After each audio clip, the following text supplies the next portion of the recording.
Ladies and gentlemen, we're back. Welcome back to the Ants Nest on Tasmanian Takeover. We are the number one for fans, by fans podcast, where we talk everything Tasmania JackJumpers.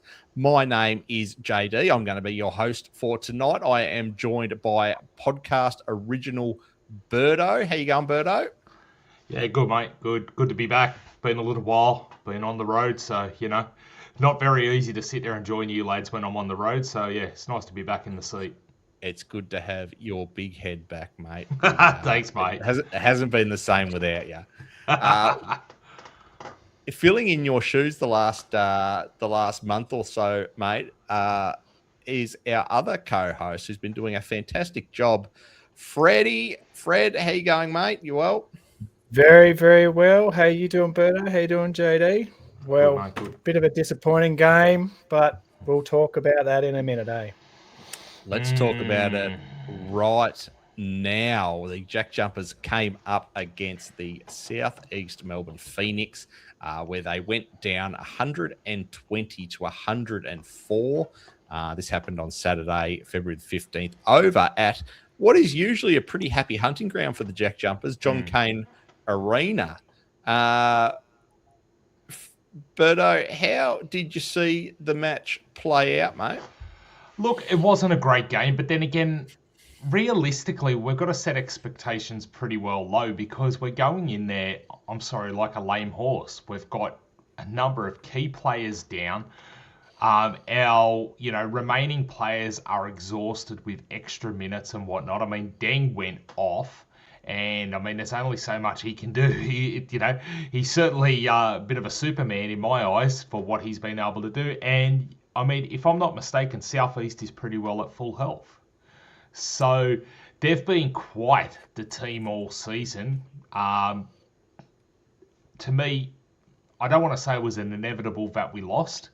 But, travelling on the road, down quite a few members.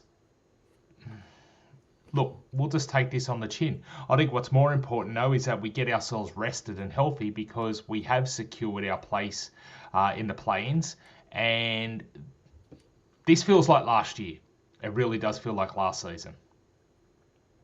Yeah, no, you're exactly right. And you wonder how much the announcement that the New Zealand Breakers were knocked out of contention just before the game, and effectively the JackJumpers will now play play-ins because no other team can catch them.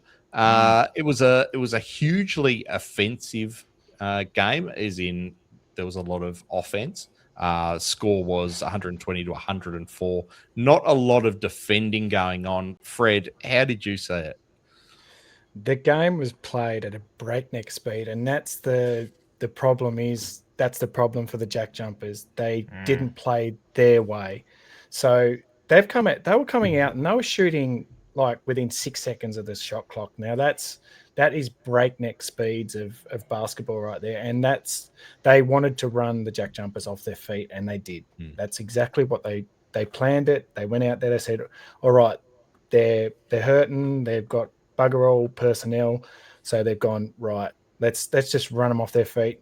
Quick shot clocks. They were just spreading the floor, putting their threes in. They were getting easy layups, and the Jackies just couldn't keep up with it and couldn't defend. And that's pretty much the whole story of the game. Mm-hmm. It was like you said, it was played at breakneck speed. The amount of times they would get a stop and just sprint as hard as they could the other way and put it in. The amount of skill it takes to play that style of basketball is just unbelievable. And they've got some pretty good players in Nathan Sobey and is it Owen Foxwell who they just run like clappers. Brown the third is really good at that too. He's an awesome defender and he's super athletic. He just blisters up the court flat out. He's so good. Absolutely, he looks like he looks like Bob Marley if he did cocaine instead of weed. Do you know what I mean? I think what's interesting for this game too is the fact that fourth time this season we've hit more than 100 in a game. So even though this is a game we lost, and a game where we were playing with at least one wheel off the car, we've still gotten 104 points, which is, I think you've worked it out, JD, to be the second highest for the year. That's unreal. Yeah, exactly right. You wonder, though, if they were caught trying to play South East Melbourne's 100%. game, though, rather than shutting the game down and playing a scrap like the Jackies love. They got caught in the run and gun game, which looks good from a numbers point of view, but really isn't what we want in terms of getting the win. I think in saying that though, like playing a high level defense the way that the Jackies have been playing in the last couple of weeks it's bloody tiring. It's more tiring to play a high level defense than offense. Like offense, yeah, you can move around and do all that, but when you've got to play really heavy defense, you're being dictated to where you have to defend, and you've got to be shuffling feet, you've got to be jumping, you've got to be in their face. It's much, much harder to play defense than do an offensive game. So they would, like I said, they were just ran off their feet. There was no defense, and they just went to the races. It was pretty simple. It was a simple game plan, and it worked. Absolutely. David Johnson had a bit of a quieter night, but you saw that attempt he had at the dunk. If that had gone in, it would have been dunk of the year. That was that was phenomenal. I love what DJ's doing lately. Let's move on now to our man of the match, and I'm looking forward to seeing how Birdo reacts to this announcement, because it is his unashamed favourite player, and he just went bananas. Birdo, tell us who was man of the match and how he went. I think it was Josh Adams. Nah, it was Deng. I mean, honestly, what I love about Deng too is he just, when it's needed, he can somehow flick an extra switch. Like, he might already have the switch flick, but he's got like that extra boost mode or something, you know? Fast and the Furious style. Open up the glove box and there's that extra lot of nos. He's just got it. Honestly, I love it. And even when he's off, he's still on a bit, which is fantastic. I really hope we get to sign him next year, or next season, I should say. I have no idea what his contract status is. I haven't bothered looking it up. I'm almost just reserved to the fact that the man's going nowhere, and I don't think he's allowed to leave the state just quietly. I don't think we're allowed to let him on the plane. I think whatever's going on there, Hobart Airport, he's not allowed to leave. If he wants to swim across the Bass, sweet, but, you know, he's not getting off any other way. Birdo's going to hijack him. That's it, eh? Scott Roth made a cheeky reminder during the press conference that they picked him up when no one else wanted him, almost as if, and it's a true statement, but almost as if to remind him that you're not going anywhere, mate. You are our fan favourite. You are absolutely head and shoulders above what it means to be a Jack Jumpers player. 36 points, 9 rebounds, 10 out of 10 from the free throw line, 4 from 6 from the 3-point line. But, Fred, I want you to explain this to me. He ended up with a negative 19 plus minus. How does that happen? Didn't play defense. Plain and simple. Yeah. So it's showing that when he's on the court, they're scoring against him as well. So that puts him into the negative. So he's a negative on the negative side of him being on the court. Even though he got 30 odd points, he can still be a negative, unfortunately. But it's because they got blown out by so much too. I mean, they got 120 points, and like when you're scoring at 120 points, everyone's going to be in the negative. There's no doubt about that. I want to note something. Now you brought the numbers up. Nick Marshall was a +6. So that shows that he was playing pretty decent defense. And when he was out there, he was a plus more than a negative. So that's very interesting. And it just shows that the level of defense that he does bring is a quite high level of defense, and it's really good to see. I like that. Was he our only positive for the night? Yeah. Yep. He was +6. There was Bannon was -16. Drimmick was -20. So, hang on, Richards. There you go. He got 4. He was plus. Oh, did he give him did more he get minutes? some minutes? Did he, Jacob Richards? Yeah. He didn't get any points. He got 2 minutes, and he's a +4. And a +4. So, a second best player. So they got to keep him on the court or give him more minutes, and he'll be +30. Our mate in the comments, Lumpy won't enjoy us saying that at all. I got in trouble this week from our super fan Lumpy for saying that Jacob Richards looks up to the level. So shout out to Lumpy if you listen, mate. I stand by what I said. I really like Jacob Richards. Yeah, but there's liking Jacob Richards, and to be fair, compared to what he was like watching NBL 1 last season, he seems to have missed a step a little bit. Don't get me wrong, I'm really glad we keep calling him up, because I think the more exposure he gets, the better it's going to be for him. Mm-hmm. And I think, being a little bit selfish, so let's be really clear on what I'm saying here. This comes down to pure selfishness for my love of the Hobart Chargers. For every minute he's doing over in the NBL, hopefully it's equating to a greater performance in the NBL 1. So, given the fact that NBL 1's just around the corner, I'm all good if he's a +4 this game, but it really does go to show. If you're on the court for 5 seconds, I mean, if I rolled on for 5 seconds, would I be like a +50 or something? That'd be all right. It'd be -200, I reckon, Berto. -666. Damn that 3-second rule in the key. Otherwise, you'd be a star, Birdo. Yeah, I know. Hey, that 3 seconds is just me getting a break. Like playing a game of laser tag in camp, and that's just because the big fellas run out of breath. Give me a moment. All right. I usually in this part of the episode we would talk about our fan favourite, but there wasn't a whole lot to go on this week, so I'm going to do something a little bit different, and we're going to talk about the Jackies' chances in the play-ins. Now, as we mentioned at the top, the Jack Jumpers have qualified for their fourth finals series in 6 years. I think that's right. Was it fourth in 5? You be able to tell me? No one can tell me. That's all right. This is our 5th season, isn't it? 5th year, so it'll be our 4th finals. I thought we've made play-ins every season.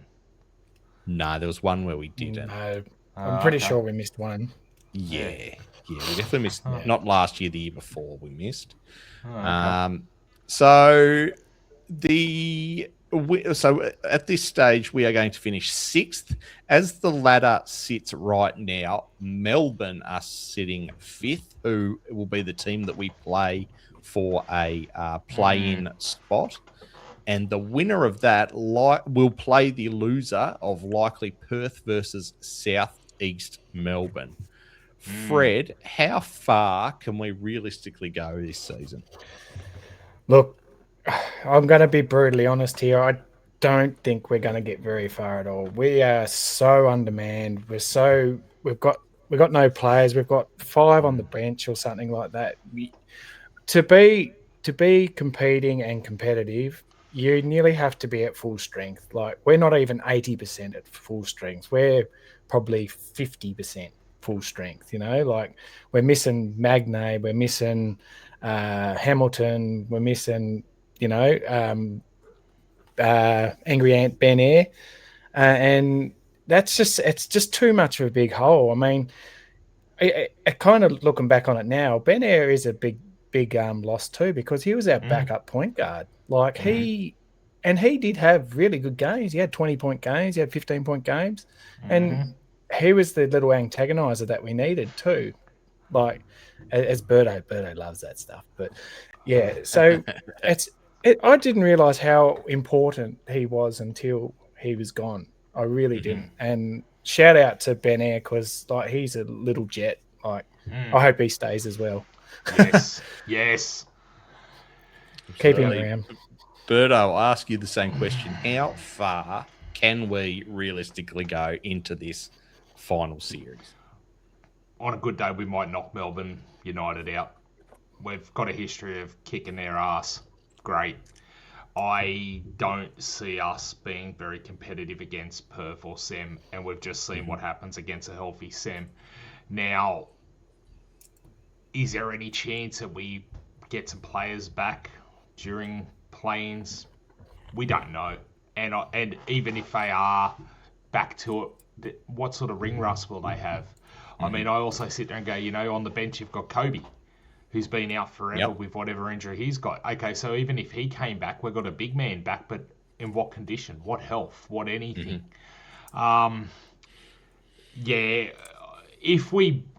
Look, it will be our grit and grind that would even push us through.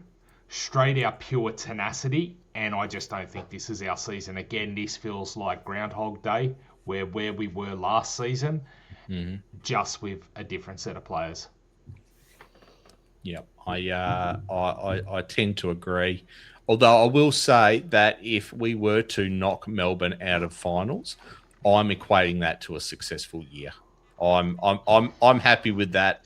Probably 1% or 2 less than I'd be happy with a championship, but knocking Milton Doyle out and going one game further, and Fabs, we can't forget Fabian Krislovic, but knocking them out of finals would make my year, just quietly.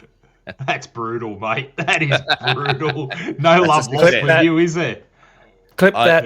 Clip that. Straight out clip, mate. Here we go. If Scott Roth can make that happen, give him a 5-year extension. That's what I'm gonna throw a question to you boys, right? Because we know that Rothie's coming up to his final year. How would you be if the next coach to come into the Jack Jumpers was Vickerman? Clickbait this. Man. I would like it. I'm driving the other day, and don't ask me why these thoughts pop into my head. They just appear, and I'm sitting there going, "What if it was Vickerman who was the next Jack Jumpers coach?"